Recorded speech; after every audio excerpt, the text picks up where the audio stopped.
Hello friends, this is Bhavna. Welcome to the Vision IAS magazine challenge series 2023। आज हम इसमें economy section का 6th topic करेंगे, that is E pharmacy sector. Without wasting the time start करते हैं अपना topic. सबसे पहले देखते हैं कि ये रिसेंटली न्यूज़ में क्यों है। ये न्यूज़ में इसलिए था क्योंकि जो हमारी CDSCO है, that is the central drug standard control organisation है, उन्होंने हाल ही में सभी जो हमारी ई फार्मेसी कंपनीज़ हैं उनको नोटिस इशू किया था। नोटिस इशू किया किससे रिलेटेड? Highlighted the concern. जो हमारी ऑर्गेनाइजेशन है उन्होंने चिंता जताई और देखा कि वेदर जो हमारी कंपनीज हैं वो क्या ऑपरेट कर रही हैं विद इन द लॉ, मतलब कि एक पर्टिकुलर लॉ रूल के हिसाब से जो है काम कर रही हैं या नहीं, ठीक है ना। इसलिए जो है उन्होंने जो नोटिस को इशू किया।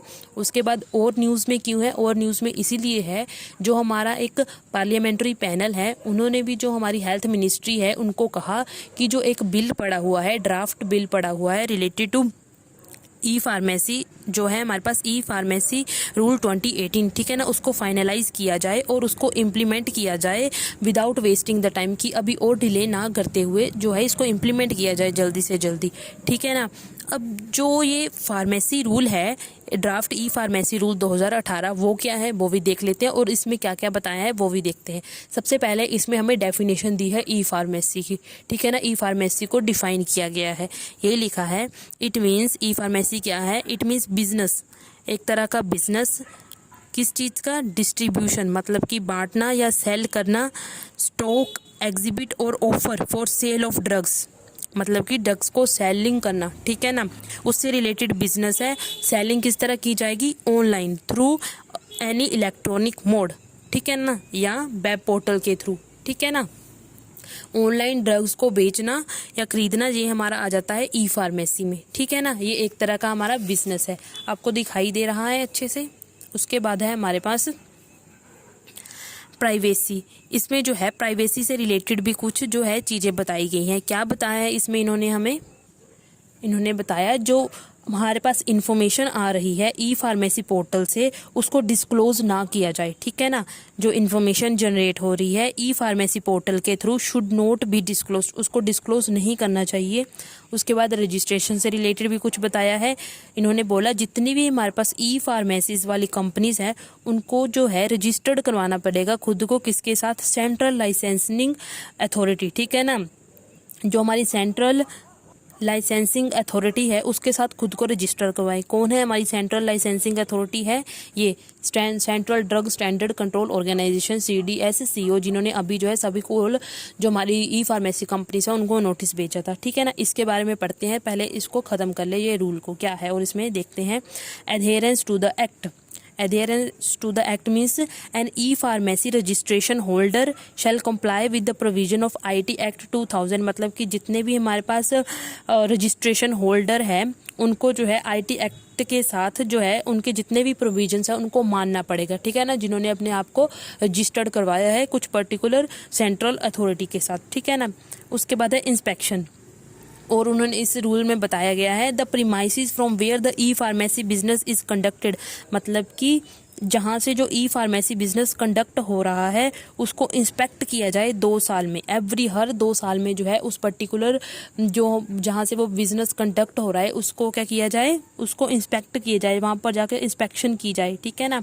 और जो मान लो कि अगर एक पर्टिकुलर बंदा है जो अपनी वेबसाइट चला रहा है, ठीक है ना, और उस पर जो है ऑनलाइन दवाइयाँ बेच रहा है, अगर वो दवाइयाँ बेच रहा है, ठीक है ना, मतलब उसका कुछ पर्टिकुलर स्टॉक होगा जहाँ पे वो दवाइयाँ जो है उसने स्टोर की होगी, स्टोर हाउस वगैरह, ठीक है ना, कुछ जहाँ से वो एडमिनिस्टर कर रहा होगा सभी चीज़ों को, उस ऑफिस को जाके चेक किया जाए, इनका कहने का ये मतलब है। उसके बाद है एडवर्टाइजमेंट, और हमारे पास एडवर्टाइजमेंट में ये लिखा बताया है इन्होंने कि जो जितनी भी ई फार्मेसीज कंपनी है वो जो है एडवर्टाइज नहीं कर सकती ड्रग्स को। क्यों नहीं कर सकती? बिकॉज कभी कभार जो है ये हार्मफुल हो जाएगा। कैसे? देखो, कई अगर मान लो जो है इन्होंने कुछ ऐसी जो दवाई है, जो ऐसी मेडिसिन है, ऐसी ड्रग है जो कि क्या है हमारे पास फॉल्स ही क्लेम कर रही है कि उसकी दवाई इतनी इफेक्टिव है, ऐसी है, ठीक है ना। अगर मान लो वो उसका जो उसने दावा किया कि वो गलत निकला, ठीक है। मान लो उसने जो फॉर एग्जांपल कि वो बंदा जो है अपनी एडवर्टाइज दे रहा है कि जो मेरी दवाई है बिल्कुल अच्छी है, इतनी अच्छी है कि आप इसको लो, आप बिल्कुल ठीक हो जाओगे, ठीक है ना। लेकिन अगर वो दवाई का झूठा दावा कर रहा हो तो सामने वाला बंदा तो उसको ले लेगा दवाई को, और फिर क्या होगा, उसकी जो हेल्थ है उस पर इम्पैक्ट पड़ेगा, ठीक है ना। इसलिए इसको रोकने के लिए जो है एडवर्टाइजमेंट पर रोक लगा दी गई है, ठीक है ना, ताकि जो है फॉल्स क्लेम ना हो सके about the effectiveness of the medicine, ठीक है ना। उसके बाद इस तरह मिसयूज़ को भी रोका जा सकता है, ठीक है ना, क्योंकि जो है लोग ना विदाउट गाइडेंस, अगर मान लो सर दर्द की दवाई की एडवर्टाइज चली तो लोग बोलेंगे ये तो सर दर्द की है, ऐसे ही ले लेंगे विदाउट द गाइडेंस, डॉक्टर से भी नहीं पूछेंगे, खुद ही ऑर्डर कर लेंगे, ठीक है ना। इसलिए ये भी थोड़ी दिक्कत आ रही है यहाँ पर, ठीक है ना। चलो अब देखते हैं, इसलिए जो है एडवर्टाइजमेंट को रोका गया है। उसके बाद हमारे पास central drug standard control organisation क्या है, ये एक तरह की स्टैट्यूटरी बॉडी है। इसको कब किसके अंडर बनाया गया है, इसको बनाया गया है under section 7 of the drug and cosmetic act 1940 के अंडर इसको बनाया गया है, ठीक है ना। It is the central drug authority, ये एक सेंट्रल ड्रग अथॉरिटी है for discharging functions assigned to the central government. कोई भी अगर सेंट्रल गवर्नमेंट को कोई वर्क असाइन होता है, फंक्शन बोला जाता है करने को ड्रग से रिलेटेड, वो यही करती है हमारी जो central drug authority that is CDSO ही वो करती है फंक्शन, ठीक है ना।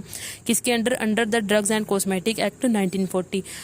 जो हमारी CDSO है वो किस मिनिस्ट्री के अंडर काम करती है, ये करती है under the directorate general of health service, ministry of health and family welfare के अंडर ये काम करती है।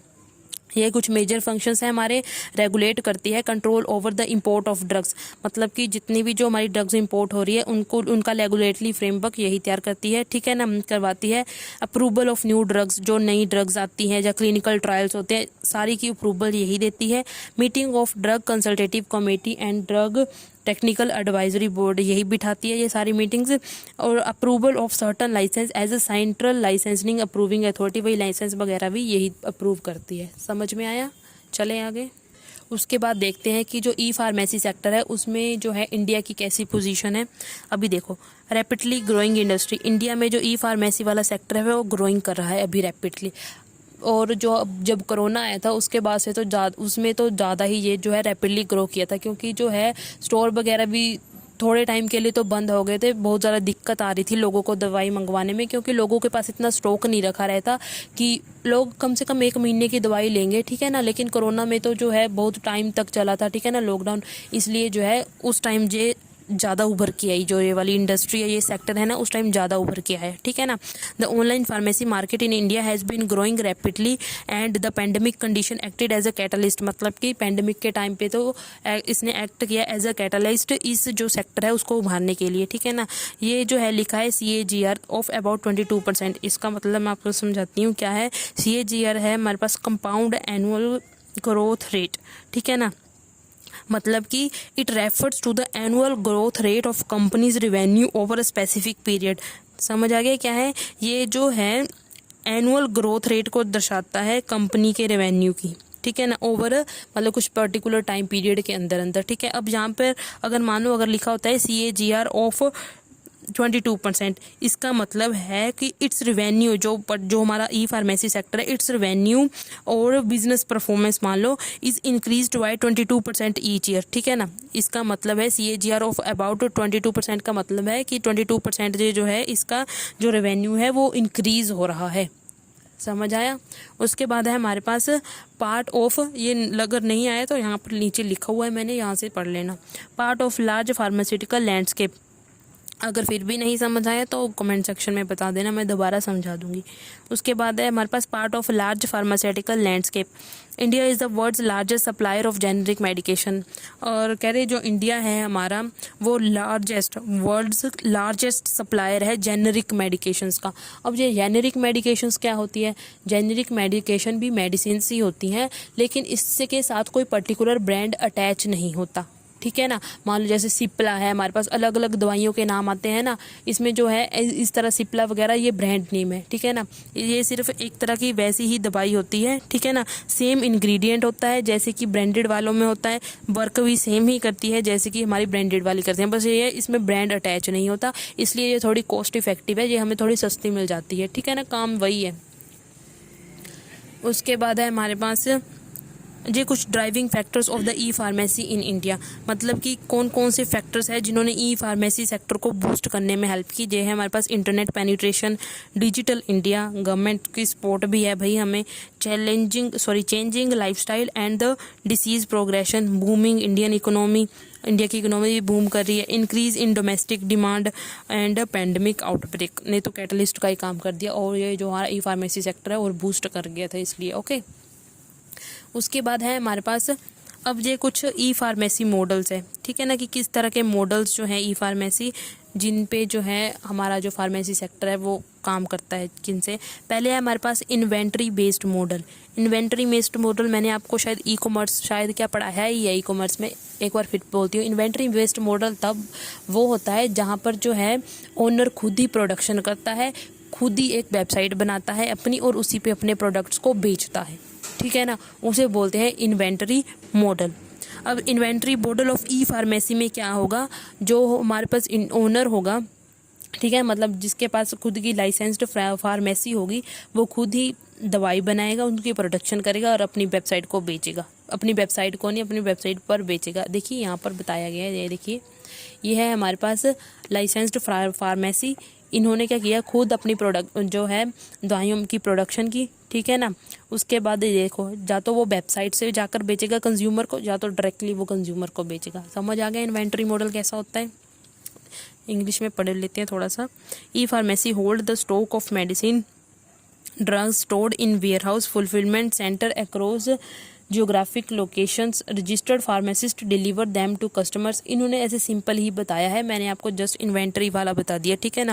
इन्होंने वही बोला है कि ये जो है एक पर्टिकुलर लोकेशन जो है उस पर स्टोर करते हैं अपनी मेडिसिन ड्रग्स वगैरह को, ठीक है ना, और जो हमारे रजिस्टर्ड फार्मासिस्ट होते हैं वो उस पर्टिकुलर ड्रग्स को क्या करते हैं, डिलीवर करते हैं कस्टमर तक, ठीक है ना। एग्जाम्पल इसकी जो है हमारे पास नेटमेड है और मेट लाइफ इसकी एग्जाम्पल है जो हमारे पास इन्वेंटरी बेस्ड मॉडल है। अब जो है generic e commerce market place. अब मार्केट इन्वेंट्री बेस्ड मॉडल समझ आ गया। एक दूसरा होता है हमारे पास market based model. Market based model में क्या होता है, हम जो है खुद प्रोडक्शन नहीं करते, लेकिन हम जो है सेलिंग करते हैं। वहाँ उस पर्टिकुलर प्लेटफॉर्म पर अलग अलग सेलर्स आते हैं। मान लो फ्लिपकार्ट है, फ्लिपकार्ट पर मैं अगर मेरे पास लाइसेंस है तो मैं अपनी दवाइयाँ बेच सकती हूँ, ठीक है ना। दूसरा भी सेलर आके वहाँ पर बेच सकता है अगर उसके पास लाइसेंस है। मतलब मल्टीपल सेलर्स होते हैं, ठीक है ना, एक सिंगल प्लेटफॉर्म पर। जैसे फ्लिपकार्ट पर जो है हमें दवाइयाँ मिल जाती है, अमेजोन पर ईजिली अवेलेबल हो जाती है। वहाँ पर हमारे पास अलग अलग जो है फार्मासिस्ट होते हैं या अलग अलग सेलर होते हैं, ठीक है ना, जो दवाइयाँ बेचते हैं। इसको बोलते हैं मार्केट प्लेस। खुद की प्रोडक्शन नहीं होती, ना खुद की वेबसाइट होती है, किसी पर्टिकुलर वेबसाइट पर जाकर हम खुद बेच सकते हैं, ठीक है ना। इसको बोलते हैं generic e commerce market place. समझ आ गया। These are digital establishment that supply a wide range of products including pharmaceuticals. मतलब कि वहाँ पर अलग अलग रेंज के प्रोडक्ट्स होते हैं। लाइक फ्लिपकार्ट पे हमारे पास सिर्फ दवाइयाँ ही नहीं मिलती, बाकी कपड़े वगैरह बहुत सारे जो है अप्लायंसेस, किचन अप्लायंस भी मिल जाते हैं, बहुत सारी चीज़ें मिल जाती है, ठीक है ना। यहाँ पे वाइड रेंज ऑफ प्रोडक्ट्स मिल जाते हैं हमारे पास, इंक्लूडिंग फार्मास्यूटिकल्स, दवाइयाँ वगैरह भी मिलती है।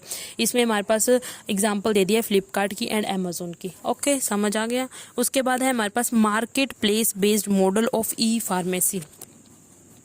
अब marketplace based model of e pharmacy क्या है, इसमें क्या होता है हमारे पास, technology companies act as facilitators between a buyer and seller.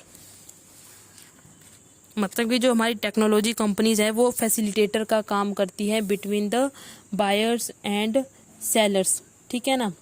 वही ये देखो, ये हमारे पास मोबाइल ऐप है, यहाँ से जो है सेलिंग होगी, यहाँ से जो है कंज्यूमर के पास जाएगी। In this model the e pharmacy play the role of an aggregator. अब ये जो मॉडल है, ये दूसरा पिछले वाला है, वो इससे कैसी लगे। देखो फ्लिपकार्ट में जो है हमें बहुत सारी, इसके अलावा मेडिसिन के अलावा भी हमारे पास बहुत सारी चीज़ें हैं वहाँ पर जो है बेची जा सकती है, खरीदी जा सकती है। इसमें डिफरेंस ये है कि यहाँ पर सिर्फ दवाइयों से रिलेटेड ही जो मटेरियल मिलेगा, आपको ड्रग्स ही मिलेगी और कुछ नहीं मिलेगा, ठीक है ना। आप टाटा 1mg जो है एक वेबसाइट है, वहाँ पर जाके देख लो, ठीक है ना। वहाँ पर जाकर देखो, आपको सिर्फ दवाइयाँ मिलेगी। जहाँ मतलब कि ना दवाइयाँ ड्रग्स से रिलेटेड या कुछ ऐसे ही, मतलब कि मेडिसिन से रिलेटेड जो है इस तरह की सर्विस ही मिलेगी आपको वहाँ पर, ठीक है ना, और कुछ नहीं मिलेगा, कपड़े वगैरह नहीं मिलेंगे आपको। इसे बोल रहे हैं market place based model of e pharmacy. वो जो पीछे पड़ा वो ई कॉमर्स था, ठीक है, वहाँ पर बहुत सारी चीज़ें भी अलग अलग भी प्रेजेंट थी हमारे पास जो बिक रही थी, ठीक है ना। यहाँ पर जो है सिर्फ आपको दवाइयाँ ही मिलेगी। आई होप आप समझ गए होंगे, ठीक है ना। उसके बाद significance of e pharmacy sector. E pharmacy sector का अब सिग्निफिकेंस क्या है? सबसे पहले है इंक्रीजिंग अर्बन पॉपुलेशन। जो हमारी अर्बन पॉपुलेशन है वो क्या हो रही है, रूरल से अर्बन शिफ्टिंग हो रही है, अर्बनाइजेशन इंक्रीज हो रहा है, ठीक है ना। Nearly half of the Indian population will turn to online platform. और जो है कह रहे आधी से ज़्यादा जो इंडियन पॉपुलेशन है वो क्या ऑनलाइन प्लेटफॉर्म का यूज़ कर रही है अपनी मेडिकल नीड्स के लिए, ठीक है ना। अब लोग जो है ऑनलाइन दवाइयाँ मंगवाना ज़्यादा पसंद करते हैं। वो कह रहे हैं कि कहाँ जाएँ, कब आएंगे, ठीक है ना, इसलिए वो ऑनलाइन ही मंगवा देते हैं। ग्लोबल मार्केट, ग्लोबली भी जो मार्केट है वो इंक्रीज़ हो रही है, ठीक है ना। CAGR ऑफ 20.1%, ठीक है ना। मतलब कि क्या मैंने आपको बताया था, इट्स रेवेन्यू जो है इंक्रीज़ हो रहा है बाय 22.1%, ठीक है ना, ईच ईयर, ठीक है ना। Over particular period of time, each year या कुछ पर्टिकुलर पीरियड ऑफ टाइम जो इन्होंने बताया होगा, यहाँ तो इन्होंने कोई टाइम लिखा नहीं है, ठीक है ना। उसके बाद है हमारे पास Indian companies will have to embrace this change to remain dominate in the sector. कह रहे अब जो है मार्केट जो बढ़ रही है हमारी, ठीक है ना, ग्लोबली भी जो मार्केट है जो ई फार्मेसी सेक्टर की वो बढ़ रही है। तो अगर इंडियन कंपनीज हैं उनको भी इस चेंज को अपनाना चाहिए और कुछ ऐसे मेथड लगाए जो है इस जो सेक्टर है उस पर जो है अपनी डोमिनेंट पा सके वो, ठीक है ना। Large and rising old age population with chronic diseases. अब जो है पॉपुलेशन जो है वो तो बढ़ ही रही है और साथ में ओल्ड एज पॉपुलेशन भी बढ़ रही है। अब ओल्ड एज पॉपुलेशन हमें पता है, लोगों को, बूढ़े जो हमारे जो बुज़ुर्ग होते हैं उनको जो है थोड़ी डिसीज़ की प्रॉब्लम हो जाती है। मतलब कि उनको जैसे जैसे उम्र होती रहती है डिसीज़ आती रहती हैं, ठीक है ना कुछ उनको बीमारियां होती रहती हैं। इसलिए जो है ई फार्मेसिकल सेक्टर, ई वाला फार्मेसी सेक्टर है जो इसलिए इम्पोर्टेंट है, ठीक है ना। अबाउट 12% ऑफ इंडियन पॉपुलेशन जो है 54 ईयर से ऊपर है एंड सफ़र फ्रॉम कुछ ना कुछ उनको क्रोनिक डिसीजेज है ही है, ठीक है ना। इस तरह जो ई फार्मेसी सेक्टर है वो एक्ट कर सकता है एज इनेबलर फॉर देम, मतलब कि उनको दवाइयाँ वगैरह प्रोवाइड कर सकता है। सिर्फ दवाइयाँ नहीं, कुछ ऑनलाइन सर्विसेज भी प्रोवाइड की जाती है, ठीक है ना। जैसे डॉक्टर से कंसल्टेशन हो गया, बहुत सारी चीज़ें हैं जो ऑनलाइन अभी मिल रही हैं हमें, ठीक है ना। डॉक्टर से कंसल्टेशन या कुछ गाइडेंस वगैरह चाहिए हो, ठीक है ना। अगर रात में कुछ इमरजेंसी पड़ जाए तो डॉक्टर को फ़ोन किया जा सकता है, ऑनलाइन उनसे कुछ बातचीत की जा सकती है, जो कुछ गाइडेंस ले सकते हैं कि क्या करें या क्या ना करें। Unorganised nature of traditional pharmacy retail. और जो हमारा ट्रेडिशनल फार्मेसी रिटेलर वाला सिस्टम है ना वो अनऑर्गेनाइज्ड है। हाउ, देखो, traditional pharmacy retail sector is highly unorganised as there are multiple retailers at a multiple location. अब जो है आप अपने आसपास देखो, बहुत सारे रिटेलर हैं वहाँ पर, ठीक है ना, मल्टीपल लोकेशन पर। आपको ना 3 4 5 6 जगह तो मिल ही जाएंगे जो है दवाइयाँ जिन्होंने रखी होती है, ठीक है ना। स्टोर्स जो होते हैं वो रखे होते हैं उनके, ठीक है ना। जो हमारे फार्मास्यूटिकल स्टोर्स होते हैं वो आपको मिल ही जाएंगे, ठीक है ना। अब इससे चैलेंज क्या आ रहा है, कई कबार तो ना वो नकली दवाइयाँ भी रख लेते हैं, ठीक है ना। द सेल ऑफ सब स्टैंडर्ड, जिनकी क्वालिटी अच्छी नहीं होती, या तो वो मतलब नकली भी बोल सकते हैं उनको, ऐसी दवाइयाँ भी उन्होंने रखी होती है। वो तो बंदे के लिए, हमारी जो ह्यूमन लाइफ है उसके लिए तो डेंजर है वो। Price Wars amongst various retailer, और जो है प्राइस वॉर भी हो जाता है, कुछ महंगी कुछ सस्ती भी देने लगते हैं, कुछ महंगी देने लगते हैं, ठीक है ना। और प्राइस वॉर हो जाता है, ठीक है। ऑब्वियसली जो बंदा सब स्टैंडर्ड वाली देगा वो तो सस्ती ही दे देगा, ठीक है, जिसकी क्वालिटी लो होगी या फिर वो डुप्लीकेट होगी कम देगा। फिर यहाँ पर जो प्राइस वार है वो भी छिड़ने की आशंका है। लिमिटेड अवेलेबिलिटी ऑफ ड्रग्स, अब जो ड्रग्स है वो भी लिमिटेड फिर अवेलेबल होगी, ठीक है। इतने सारे रिटेलर्स हो गए, सभी को पूरा करते करते चाहे किसी की दुकान पर जो है पर्टिकुलर दवाई बिके या ना बिके, लेकिन उसको देनी तो पड़ेगी ही ना। इसलिए जो लिमिटेड अवेलेबिलिटी होती है ड्रग्स की। Need for regulation in the e pharmacy sector, कह रहे कि जो हमारा ई फार्मेसी सेक्टर है उसको रेगुलेट करने की नीड है, ठीक है ना। किया क्या जा सकता है, absence of data security framework, हमारे पास जो है डाटा सिक्योरिटी फ्रेमवर्क नहीं है, ठीक है ना, उसको लाने की ज़रूरत है, ठीक है ना। देखो, जो कस्टमर है जब उसे ऑनलाइन जो कुछ मेडिसिन वगैरह देनी होती है तब उसे ना कुछ अपनी ना डाटा वगैरह देना पड़ता है। अब वो डाटा जो है उसके द्वारा दिया गया उसका मिसयूज़ भी हो सकता है, जो पेशेंट के द्वारा डाटा दिया गया उसका मिसयूज़ होने की संभावना है। इसलिए उसके लिए हमें कुछ लॉज वगैरह लेके आने चाहिए, सिक्योरिटी फ्रेमवर्क जो है बनाने की ज़रूरत है, ठीक है ना। इसलिए जो नीड है, क्योंकि यहाँ पर डाटा सिक्योरिटी फ्रेमवर्क की एब्सेंस है। उसके बाद ऑथेंटिसिटी ऑफ द प्रिस्क्रिप्शन, कि जो प्रिस्क्रिप्शन प्रोवाइड की जा रही है पेशेंट के द्वारा वो ऑथेंटिक है या नहीं, इस पर भी डाउट आ जाता है, ठीक है ना। ऑनलाइन आप कैसे चेक करेंगे, ठीक है ना। उसके बाद है हमारे पास सेलिंग शेड्यूल ड्रग्स। कई बार ना शेड्यूल ड्रग्स भी बेची जाती है ऑनलाइन। शेड्यूल ड्रग्स वो होती है जिसको सिर्फ डॉक्टर की प्रिस्क्रिप्शन के बाद ही लिया जा सकता है, ठीक है ना। कई बार जो वो इसमें हमारे पास शेड्यूल एक्स और एंड एच की ड्रग्स आ जाती है। शेड्यूल एक्स में हमारे पास वो ड्रग्स आती है जिनका इतना पोटेंशियल है कि उनका मिसयूज़ किया जा सकता है और वो एडिक्टेड होती हैं, मतलब कि ना एडिक्शन लग सकती है, ठीक है ना। अब ठीक है, इसको इसलिए जो है डॉक्टर की प्रिस्क्रिप्शन से ही लिया जाता है। ऐसी दवाइयाँ बिक रही हैं। ऑथेंटिसिटी तो हो नहीं रही कि जो है प्रिस्क्राइब किया है वो ऑथेंटिक है या नहीं, जो प्रिस्क्रिप्शन हमें दिया है वो ऑथेंटिक है या नहीं। इसलिए लोग जो है ये शेड्यूल एक्स और एच की दवाइयाँ भी खरीद सकते हैं, ठीक है ना, ऑनलाइन। इसलिए अब जो है रेगुलेशन की तो भाई नीड है ही है, ठीक है ना। उसके बाद है मल्टीपल क्रिटिकल ड्रग्स डिलीवरी। अब जो है एक पेशेंट जो है अलग अलग जो वेबसाइट पर जाकर वो क्या करता है, एक ही प्रिस्क्रिप्शन के साथ अलग अलग वेबसाइट पर जाकर दवाइयाँ खरीद लेता है, ठीक है ना। ये लिखा है multiple critical drugs delivery, interstate sale of drugs. इन ऊपर वाला इसलिए जो है मल्टीपल क्रिटिकल ड्रग्स डिलीवरी है, फिर वो एडिक्टेड हो जाएगा ना दवाइयों के साथ, इसलिए जो है इसको रोकना ज़रूरी है। इंटरस्टेट सेल ऑफ ड्रग्स, जो इंटरस्टेट सेल ऑफ ड्रग्स है, इससे रिलेटेड भी कोई जो हमारे पास रूल जो है अभी तक नहीं आया है, ठीक है ना। बहुत सारी जो है कंसर्न्स है, इनके लिए जो है रेगुलेशन जो है चाहिए ही चाहिए, ठीक है ना। अब किया क्या जा सकता है, सबसे पहले तो जो हमारा ड्राफ्ट तैयार है ई फार्मेसी रूल 2018 उसको जो है इम्प्लीमेंट किया जाए, ठीक है ना।